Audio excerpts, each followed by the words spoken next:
मित्रहो नमस्कार. खडक म्हणजे काय? खडकाचा अर्थ काय आहे? हेच मी तुम्हाला या व्हिडिओद्वारा सांगण्याचा प्रयत्न करतो. आता तुम्ही म्हणाल की इंगोले सर, या खडकाचं महत्त्व तुम्ही आम्हाला काय सांगणार आहात? खडक म्हणजे काय? शेवटी खडकाचा काय अर्थ आहे? तुम्ही आम्हाला काय सांगणार आहात बाबा? कमालच झाली तुमची आता मात्र, असं तुम्हाला कदाचित वाटू शकेल.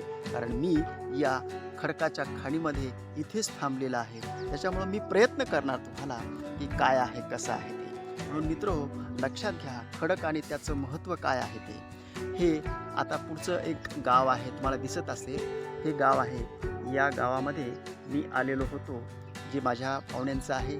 माझी मुलगी इथे आहे, तिला भेटण्यासाठी मी इथे आलो होतो.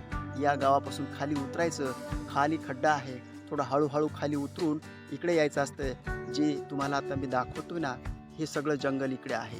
आता मी खडकाच्या खदानीमध्ये आहे, त्याच्यामुळे वरचं मी तुम्हाला जास्त नाही दाखवू शकत. आता त्या तिकडे एक बाजूला गाव आहे. ह्या गावाच्या, आता हे गाव आहे ना, ह्याच्या बाजूला हे एक गाव आहे, एक गाव आहे, हे दोन गाव आहेत. या गावातला ही निसर्गीय रमणीय स्थळ आहे. मी एक 2-3 व्हिडिओ मी तुम्हाला दाखवणार आहे, कोणकोणते आहेत काय नाही ते ते बघून घ्या. आता मी तुम्हाला सांगणार की या खडकाचं महत्त्व काय आहे, खडक कशाला म्हणायचं, खडकाचं काय शेवटी महत्त्व आहे. मित्रहो, हे खडक म्हणजे आयुष्य, खडक म्हणजे सुखी जीवन. बघा, खडकाचा उपयोग आता तुम्ही काय समजता त्याच्यावर अवलंबून आहे. खडक म्हणजे बिनडोक, बेवकूफ, अक्कल नसलेला असंही होऊ शकतं. पण त्या खडकाचा वापर जर आपण व्यवस्थित केला आणि दाखवला तर आपलं जीवन सुंदर जीवन आणि सुखी जीवन होऊ शकतं. या गोष्टीला समजून घ्या आणि लक्षात घ्या. मित्रहो, हीच गोष्ट मला सांगायची होती की दोन्ही अर्थ आहे, दोन्ही पद्धतीने तुम्ही बघू शकता की ह्या गावामधले लोक या सुंदर रमणीय स्थळामध्ये राहतात, म्हणून त्यांना दवाखाना खूप कमी लागतो.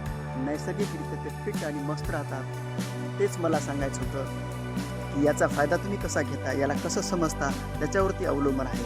तर मला एवढं सांगायचं आहे की खडक म्हणजे नुसतंच बेवकूफपणा, अडाणीपणा, नादानपणा नाही आहे, तर त्याचा फायदा आपण कसा घेतो या त्याला आपण कसं बनवतो त्याच्यावरती आहे. आपण जर त्याला सुंदर रीतीनं चांगलं बनवलं तर एक सुशोभित वस्तू होऊ शकते, माणसाचं आयुष्य होऊ शकतं, माणसाचं सुख समाधानाचं जीवन त्याच्यावर अवलंबून असू शकतं, होऊ शकतं, करू शकतो. म्हणून त्याला समजून घ्या.